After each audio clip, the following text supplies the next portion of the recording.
snuggled and ready for the bedtime story. So today I'm going to share Rumpelstiltskin. In a land far, far from here, there lived an old miller who had a young daughter.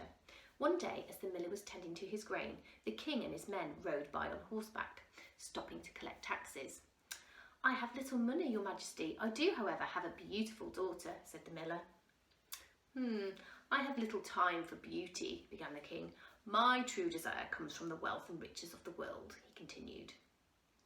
"Did I mention that my daughter can spin straw into gold?" the old miller asked without thinking. "Really?" said the king. He sat on his horse and started to think. "Well, if this is true, bring her to my palace tomorrow and I will see if what you say is true." And so the miller sent his daughter away to the king's palace.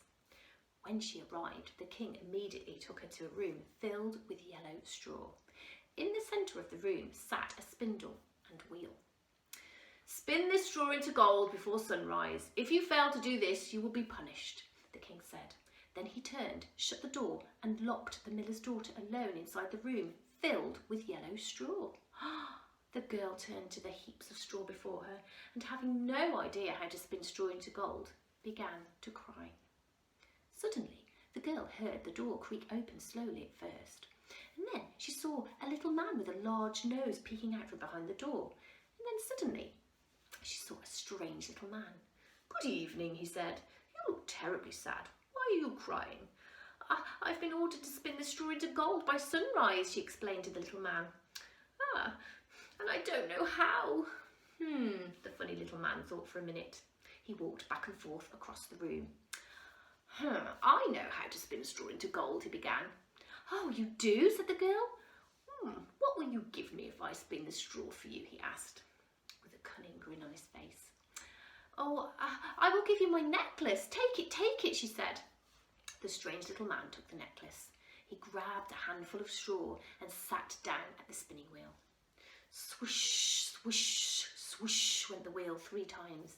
The little man handed the girl a spindle filled with gold thread. He grabbed another handful of straw and sat down at the spinning wheel once more.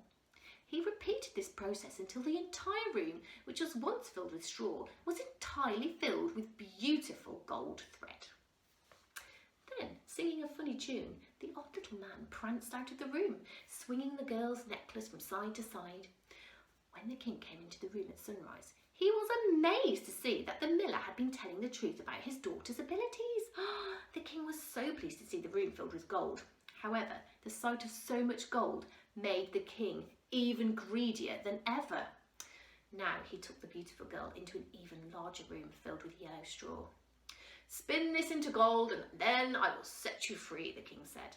Again he turned, shut the door and locked the girl all alone in the room filled with straw. At this point, the girl felt hopeless. She broke down in tears at the sight of even more yellow straw than there had been in the previous room.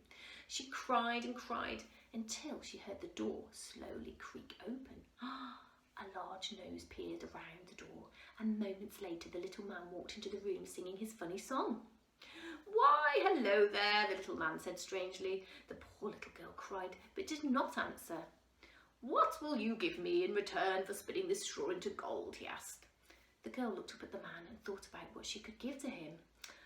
I know, I will give you this ring from my finger," she said finally. The little man took the ring and slipped it onto his own finger. He held out his hand in front of him and smiled with delight at this fine piece of jewellery. And then he danced around the room happily. He grabbed a handful of straw and sat down at the spinning wheel. Swoosh, swoosh, swoosh went the wheel 3 times. The man handed the girl a spindle filled with gold thread, grabbed another handful of straw and sat down at the spinning wheel once more. He worked through the night until the entire room was filled with gold thread. Singing, dancing and staring at his new ring, the little man left the girl once more.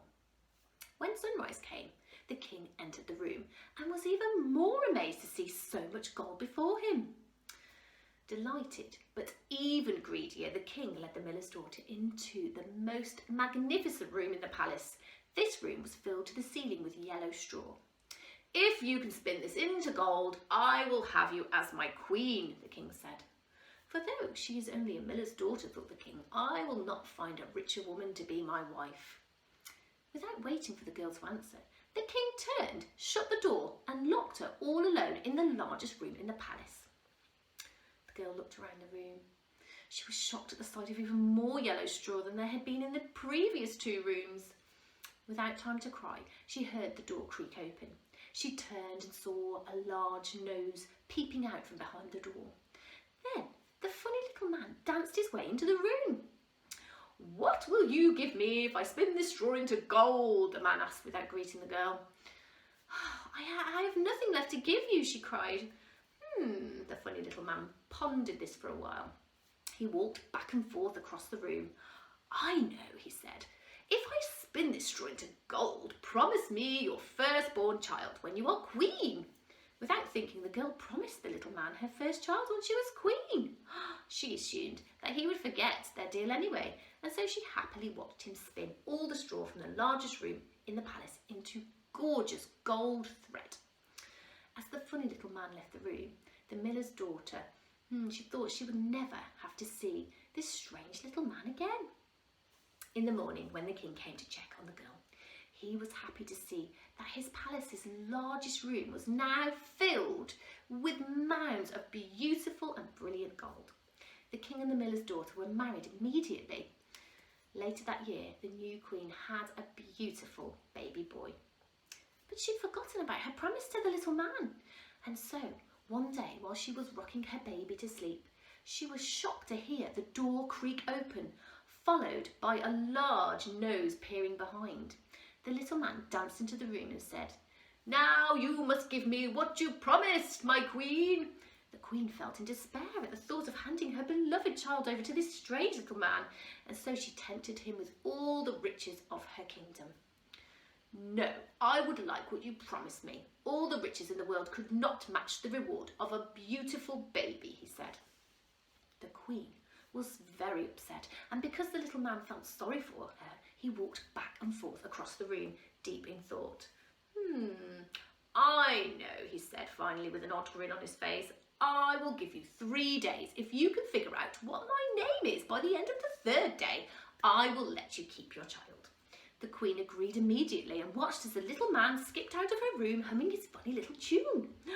That night, the queen thought long and hard about all the names that she'd thought about and throughout her life. She collected names from the servants in the castle. She sent out messengers to round the kingdom to find even more names. Her list grew and grew. Frederick, James, Bill, Walter, Luke, Joseph and Gregory, Daniel. When the little man came on the 1st day, the queen recited every name that she had collected. "Oh, could it be Christopher, Matthew or Balthazar?" she asked. But no matter how many names she gave him, the little man simply replied, "No, that is not my name." On the 2nd day, the queen asked the people of the countryside nearby. She found some new names. Some were strange, some were ones she'd heard before. When the little man came again, the queen recited these names. Could it be Hemingway or Brutus? Or perhaps it is Spindlefinger. Yes, it must be Spindlefinger, the queen cried. But no matter how many names she gave him, the little man replied, "No, that is not my name." By now, the queen was so desperate. In her desperation, the queen sent out her most trusted servants to search for forbidden names that somebody could possibly find. When the messenger returned on the 3rd day, he told the queen that he had wandered the forest and came across a very strange little man. He was dancing around a very large fire. Her servant began to sing a song that had a very familiar tune. "The queen's child is mine, even with all her fame, for she will never ever claim that Rumpelstiltskin is my name." With this, the queen recognised the tune as the one that the strange little man had always been humming. She herself danced around the room, happy with the news. Moments later, the little man bounced into her room. "Well, my queen, what is my name?" he asked with a sly grin on his face. The queen pondered convincingly, walking back and forth across her room. "You said it wasn't Leonard. Could it be Philip?" she asked. "No, that is not my name," the man replied. "And you said it wasn't Jack or Ron. Could it be Julian?" "No, that is not my name," he replied, tapping his foot impatiently. "Could it by any chance be Rumpelstiltskin?" Impossible, that's not fair, the little man screamed angrily, stamping his foot hard onto the ground. He scurried around the Queen's room in such a rage. He banged the walls, he thumped his foot in his fists, and he bumped his head. He smashed and thumped and bumped and jumped, and then, with anger, the strange little man ran out of the castle, and he was never, ever seen again. The end. So that's an old fairy tale that I used to listen to when I was a little girl. I really hope you've enjoyed the story today, and it had a very happy ending. So good night, and I look forward to seeing you again soon. Goodbye.